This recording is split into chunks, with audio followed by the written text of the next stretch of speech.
Hello students, welcome back to my channel king classes 777 पे आप सभी का बहुत बहुत स्वागत है।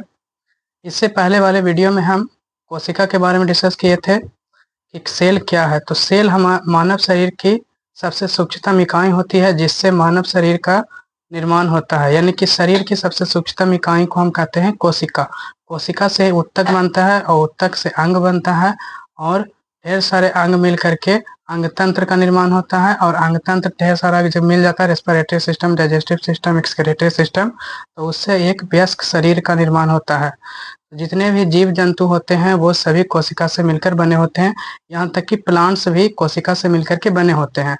इससे पहले भी हम ये बताए थे कि जैसे एक मकान बनाने के लिए छोटे छोटे ईंट की आवश्यकता पड़ती है, और छोटे छोटे जब ईंट मिल करके चारों तरफ से एक कमरा का निर्माण करता है, और उस कमरा को अगर ढेर सारा कमरा सजा दीजिएगा तो किसका निर्माण होगा? एक घर का निर्माण होगा, यानी एक मकान तैयार हो जाएगा। उसी प्रकार से इस शरीर को बनाने के लिए सबसे बेसिक और फंडामेंटल्स यूनिट्स है कोशिका यानी सेल्स। तो आज हम उसके भाग के बारे में देखेंगे, यानी कोशिका के अंदर कौन कौन सा पार्ट्स होता है उसके बारे में। तो सबसे पहले लिखा हुआ है कोशिका झिल्ली यानी प्लाज्मा मेम्ब्रेन, इंग्लिश में बोलते हैं प्लाज्मा मेम्ब्रेन। तो कोशिका झिल्ली क्या करती है कि जैसे सेल होता है, तो सेल के बाहर का जो परत होता है, ये बाहर का जो परत, उसको बोलते हैं सेल प्लाज्मा मेम्ब्रेन, जिसको सेल मेम्ब्रेन भी कहते हैं। तो कोशिका के बाहर जो संरचना पाई जाती है, बाहरी लेयर को हम बोलते हैं सेल मेम्ब्रेन। तो ये पादप और जंतु दोनों में पाया जाता है, यानी कि प्लांट्स में भी पाया जाएगा प्लांट्स में भी पाया जाएगा और एनिमल्स में भी पाया जाएगा। उसके बाद यह बना होता है किससे? कोशिका झिल्ली किससे बनी होती है? तो प्रोटीन से मिलकर के बनी होती है। पूछेगा कोशिका भित्ति बनी होती है कि कोशिका झिल्ली किससे बनी होती है? तो कोशिका झिल्ली बनी होती है प्रोटीन से। उसके बाद कोशिका के सभी अंग इसी झिल्ली में रहते हैं, यानी कि जितना भी कोशिका का भाग है, जैसे mitochondria, Golgi body, DNA, nucleus, mitochondria, ये सब जितना भी कोशिका का अंग है वो सब किस में पाया जाएगा? तो कोशिका झिल्ली के अंदर। उसी प्रकार से कोशिका का जितना भी अंग है वो सब इसी झिल्ली में रहता है, यानी कोशिका झिल्ली के अंदर पैक रहता है। अब देखते हैं दूसरा है कोशिका भित्ति। तो कोशिका भित्ति, जिसको इंग्लिश में कहते हैं सेल वॉल, यह केवल प्लांट्स में पाया जाता है। उसके बाद यह किसका बना होता है? तो सेलुलोज का बना होता है। शरीर एवं आयतन प्रदान करता है। उसके बाद तीसरा है माइटोकॉन्ड्रिया, जिसको हिंदी कहते हैं सूत्रकणिका। इसका खोज किए थे अल्टमैन नामक वैज्ञानिक ने। पूछेगा कि माइटोकॉन्ड्रिया का खोज किसने किया था? तो माइटोकॉन्ड्रिया का खोज अल्टमैन नामक वैज्ञानिक ने किए थे। पूछेगा कि माइटोकॉन्ड्रिया के आंतरिक दीवार को क्या कहते हैं? तो माइटोकॉन्ड्रिया के आंतरिक दीवार को, यानी अंदर वाले भाग को, हम कहते हैं क्रिस्टी। माइटोकॉन्ड्रिया के आंतरिक भाग को हम कहते हैं, आंतरिक दीवार को कहते हैं क्रिस्टी। उसके बाद माइटोकॉन्ड्रिया क्या है? तो माइटोकॉन्ड्रिया हम लोग जब सांस लेते हैं खींच करके, तो सांस लेने से हमारे शरीर के अंदर ग्लूकोज का निर्माण होता है, जिससे हम लोगों को क्या मिलता है? एनर्जी मिलता है। तो जब हम लोग सांस लेते हैं तो कोशिका के अंदर माइटोकॉन्ड्रिया में क्रेब्स चक्र चलता है, जिससे हमारे शरीर में 38 एटीपी ग्लूकोज का निर्माण होता है, जिससे हमारे शरीर को एनर्जी मिलती है और पावर मिलती है। तो माइटोकॉन्ड्रिया क्या है? तो माइटोकॉन्ड्रिया एक ऊर्जा गृह है, जिसको शक्ति गृह भी कहते हैं या पावर हाउस कहते हैं। यही हमारे सेल्स को एनर्जी प्रोवाइड करता है, यानी माइटोकॉन्ड्रिया ही को हम ऊर्जा गृह या शक्ति गृह या पावर हाउस के नाम से जानते हैं। अब हम आगे देखते हैं नेक्स्ट क्या पढ़ना। अब हम कोशिका के नेक्स्ट पार्ट्स देखते हैं। गोल्गी बॉडी, जिसको हम इंग्लिश में कहते हैं गोल्गी अपैरेटस। इसका खोज कैमिलो गोल्गी नामक वैज्ञानिक ने किए थे। ये क्या करता है? तो परिवहन का काम करता है। जैसे कि हमारे शरीर में सब जगह एनर्जी बन रहा है कोशिका के अंदर, तो क्या करता है कि जहां पर एनर्जी की जरूरत सबसे ज्यादा है वहां पर से एनर्जी को उठा करके, और जहां पर सबसे ज्यादा जरूरत है वहां पर ये ट्रांसपोर्ट करता है। जैसे कोई व्यक्ति दौड़ रहा है तो उसको सबसे ज्यादा एनर्जी की जरूरत पैर में पड़ेगी। तो जहां पर एनर्जी की कम जरूरत है वहां पर से एनर्जी को उठा करके और पैर में एनर्जी को ट्रांसफर करेगी। यानी कि ये हमारे शरीर को बैलेंस का काम करता है, यानी बैलेंस बनाता है एनर्जी को। ठीक है, तो ये गोल्गी बॉडी का काम है एक जगह से एनर्जी को उठा करके दूसरे जगह पर ट्रांसफर करना। ठीक है, अब हम देखते हैं रसधानी यानी वैक्यूल्स के बारे में। तो वैक्यूल्स क्या करता है? तो वैक्यूल्स जल संग्रह का काम करता है, यानी वाटर सिंथेशन का काम करता है। यहाँ पे लिख देते हैं कि पेड़ पौधे में वैक्यूल्स बड़ा होता है। पेड़ पौधों में वैक्यूल्स बड़ा होता है। बड़ा क्यों होता है? क्योंकि पेड़ पौधों में ज्यादा पानी की आवश्यकता पड़ती है, इसीलिए।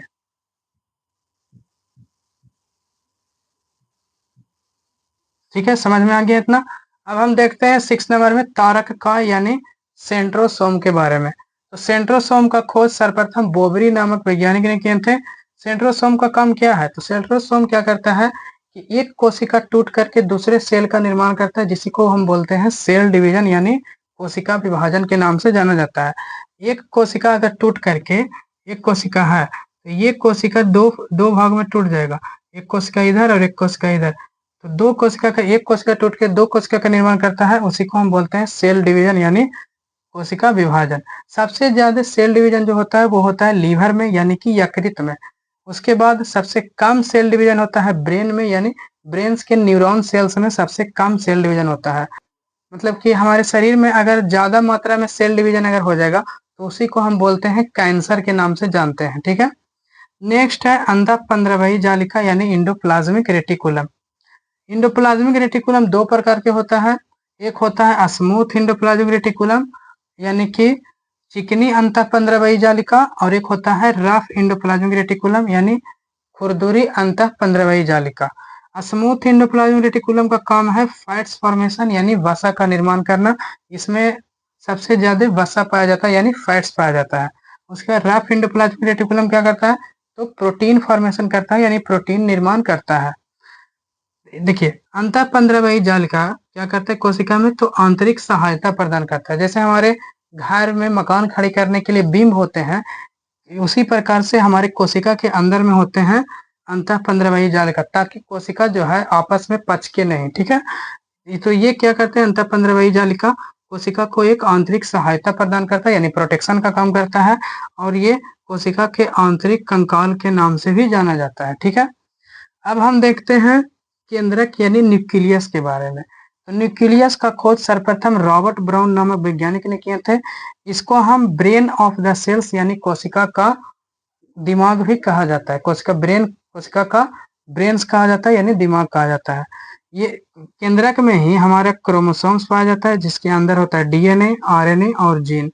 डीएनए आरएनए, डीएनए का फुल फॉर्म होता है डीऑक्सी राइबो न्यूक्लिक एसिड, और आरएनए का होता है ribose nucleic acid. Chromosomes males में होता है,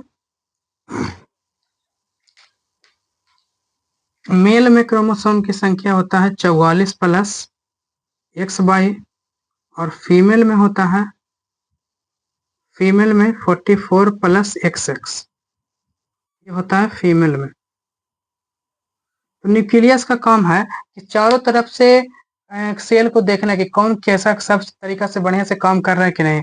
जैसे कि अंतःपंद्रवही जालिका का काम है मतलब कोशिका को प्रोटेक्शन प्रदान करना। उसके बाद तारक का काम है सेल डिवीजन करना। उसके बाद राजधानी का काम है जल संग्रह करना यानी वाटर सिंथेशन करना, और गोल्जी बॉडी का काम है परिवहन करना। तो ये सेल को एक प्रकार से कंट्रोल में रखता है कि सब अपना अपना काम बढ़िया तरीका से करो। चलिए अब हम देखते हैं राइबोसोम्स के बारे में। तो राइबोसोम्स क्या करता है? तो राइबोसोम सेल में प्रोटीन फॉर्मेशन का काम करता है यानी कि प्रोटीन निर्माण का काम करता है। राइबोसोम का खोज पाइलाडे नामक वैज्ञानिक ने किए थे। देखिए आगे लिखा हुआ है सेडिमेंटेशन कोफिशिएंट। सेडिमेंटेशन कोफिशिएंट का मतलब होता है कि जैसे हम दो वस्तु लेते हैं, दो वस्तु, और दो वस्तु को हम लिक्विड में ऐसे करके गिराते हैं, और गिराने के बाद ये चेक करते हैं कि कौन सा वस्तु पानी में पहले डूबा है और कौन सा वस्तु पानी में बाद में डूबा है। इसी को हम बोलते हैं सेडिमेंटेशन कोफिशिएंट। तो सेडिमेंटेशन कोफिशिएंट के आधार पर राइबोसोम दो प्रकार के होता है, एक होता है 70S और दूसरा होता है 80S। 70S होता है छोटा और 80S होता है बड़ा। उसके बाद 70S वाले राइबोसोम्स को हम कहते हैं प्रोकैरियोटिक, और 80S वाले राइबोसोम्स को हम बोलते हैं यूकैरियोटिक। प्रोकैरियोटिक का मतलब होता है कि वैसा सेल्स जिसको देखने के लिए माइक्रोस्कोप की जरूरत पड़ती है उसको हम बोलते हैं प्रोकैरियोटिक, और यूकैरियोटिक का मतलब होता है कि वैसा सेल्स जिसको देखने के लिए माइक्रोस्कोप की जरूरत नहीं पड़ती है उसको हम बोलते हैं यूकैरियोटिक। ठीक है, इसके बारे में हम आगे डिटेल्स में डिस्कस करेंगे। 10वां नंबर में लाइसोसोम्स। लाइसोसोम का खोज डी डुबे नामक वैज्ञानिक ने किए थे। जिसको हम suicidal bag of the cells यानी कोशिका का पाचन के नाम से जानते हैं। ये क्या करता है कि जैसे हमारे घर में सदस्य में एक हेड होता है जिसका सभी लोग बात मानता है, उसी प्रकार से लाइसोसोम जो है, ये लाइसोसोम सभी को ये आदेश देता है कि तुम जैसे माइटोकॉन्ड्रिया, तो माइटोकॉन्ड्रिया तुम ऊर्जा का फॉर्मेशन करो, गोल्गी कॉइल तुम परिवहन करो यानी ट्रांसपोर्टेशन करो, उसके बाद राइबोसोम्स का काम है प्रोटीन फॉर्मेशन करना। ये सबका अपना अपना काम विभक्त है। उसी प्रकार से लाइसोसोम ये आदेश देता है सभी को। तो लाइसोसोम को हम बोलते हैं suicidal bag of the cell यानी कोशिका का पाचन। देखिए, कोशिका का पाचन इसलिए बोलते हैं क्योंकि अगर कोई व्यक्ति काम नहीं करता है तो उसको क्या करता है आदमी, जो हेड होता है वो उसको दंड देता है। तो ये क्या करता है कि कोशिका को दंड देने का काम करता है। तो देखिए, इसी को हम बोलते हैं suicidal bag of the cell यानी कोशिका का पाचन। जैसे माइटोकॉन्ड्रिया को काम है ऊर्जा बनाना, तो माइटोकॉन्ड्रिया अगर ऊर्जा नहीं बनाएगा तो ये एक हाइड्रोलाइटिक एंजाइम यानी छोड़ देगा उस पर, जिससे क्या होगा कि माइटोकॉन्ड्रिया वो मर जाएगा और वहां का सेल जो है डैमेज हो जाएगा। तो इसी को हम बोलते हैं लाइसोसोम। लाइसोसोम का काम है कोशिका का पाचन करना। नेक्स्ट है आरबीसी में लाइसोसोम नहीं होता है। आरबीसी क्या है, रेड ब्लड कॉर्पोसेल्स में लाइसोसोम्स नहीं होने के कारण आरबीसी कहाँ जाकर के अपना दम तोड़ता है यानी कहाँ जाकर मरता है, तो आरबीसी का कब्र बोलते हैं स्प्लीन यानी प्लीहा को। हिंदी में इसको बोलते हैं प्लीहा। आरबीसी का कब्र है प्लीहा, ठीक है, इसको याद कर लेंगे। आरबीसी का कब्र कौन है, तो स्प्लीन है यानी कि प्लीहा है। अब देखते हैं जीव द्रव यानी प्रोटोप्लाज्म। तो प्रोटोप्लाज्म होता है कलरलेस यानी रंगहीन होता है, रंगहीन यानी इसमें कोई भी कलर मौजूद नहीं होता है। प्रोटोप्लाज्म दो प्रकार के होता है, एक होता है कोशिका द्रव, एक होता है केंद्रक द्रव।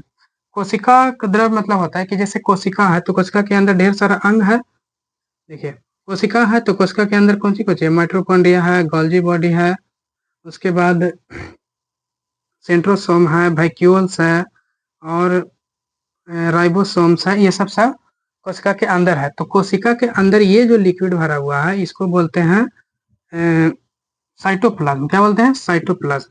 और न्यूक्लियस इसके बीच में होता है, न्यूक्लियस। तो न्यूक्लियस के अंदर, केंद्रक के अंदर जो द्रव भरा रहेगा उसको बोलेंगे हम न्यूक्लियोप्लाज्म यानी केंद्रक द्रव। समझ में? लावक यानी प्लास्टिड्स के बारे में। तो प्लास्टिड्स तीन प्रकार के होता है, एक होता है क्लोरोप्लास्ट, एक होता है ल्यूकोप्लास्ट और दूसरा होता है क्रोमोप्लास्ट। क्लोरोप्लास्ट क्या करता है, जिसको हिंदी में कहते हैं हरित लवक। क्लोरोप्लास्ट का काम है पत्ती या तना में भोजन का निर्माण करना यानी फूड फॉर्मेशन का काम करना। उसके बाद दूसरा है ल्यूकोप्लास्ट। ल्यूकोप्लास्ट को हिंदी में कहते हैं अवर्णित लवक। अवर्णित लवक का काम है जड़ में भोजन का संग्रह करना। अगला है क्रोमोप्लास्ट यानी वर्णित लवक। वर्णित लवक का काम है रंग प्रदान करना यानी कि कलर कलर फॉर्मेशन करना। तो देखिए, सबसे पहले है गाजर। गाजर का लाल रंग क्यों होता है, कैरोटीन के कारण। दूसरा है टमाटर। टमाटर का लाल रंग क्यों होता है, लाइकोपीन के कारण। और चुकंदर का रंग होता है बीटानोन के कारण। ठीक है, तो ये सब्जियों में कलर फॉर्मेशन करता है यानी कलर देता है। कौन देता है, तो क्रोमोप्लास्ट। हम देखते हैं 13 नंबर में सिलिया। नेक्स्ट है सिलिया या फ्लैजिला। तो सिलिया फ्लैजिला क्या है, तो ये कोशिका का हेयर लाइक स्ट्रक्चर है जिसको हम कोशिका का चलने में मदद करता है, कोशिका को चलने में मदद करता है, जिसको आउटर पार्ट्स बोलते हैं, कोशिका का बाहरी भाग। और ये कोशिका को मूवमेंट देता है यानी गति प्रदान करता है। 14 नंबर में है क्रोमोसोम्स, जो केंद्रक में उपस्थित होता है। कहाँ उपस्थित होता है क्रोमोसोम्स, तो केंद्रक में। देखिए, फीमेल्स में होता है क्रोमोसोम की संख्या 44 प्लस XX और मेल में होता है 44 प्लस XY। ये क्रोमोसोम्स के अंदर ही होता है यानी न्यूक्लियस के अंदर होता है क्रोमोसोम्स। तो क्रोमोसोम्स के अंदर होता है DNA, RNA और जीन। यही हमारे आनुवंशिकता गुण को प्रदर्शित करता है, जिसमें मानव में होता है टोटल क्रोमोसोम्स की संख्या 23 पेयर्स, जिसमें 44 वो जो है इसको बोलते हैं ऑटोसोम। क्या बोलते हैं, ऑटोसोम। और ये दो को जो बच गया इसको बोलते हैं सेक्स क्रोमोसोम, सेक्स क्रोमोसोम्स। तो हम नेक्स्ट क्लास में करेंगे। तब तक के लिए इतना ही। आप लोग मेरे चैनल को सब्सक्राइब कीजिएगा, बेल आइकन दबाइएगा ताकि हमारे वीडियो का नोटिफिकेशन आपको समय समय पर मिलता रहे। ठीक ठीक है, तो बाकी हम नेक्स्ट क्लास में करेंगे। Thanks for watching the video. Bye bye.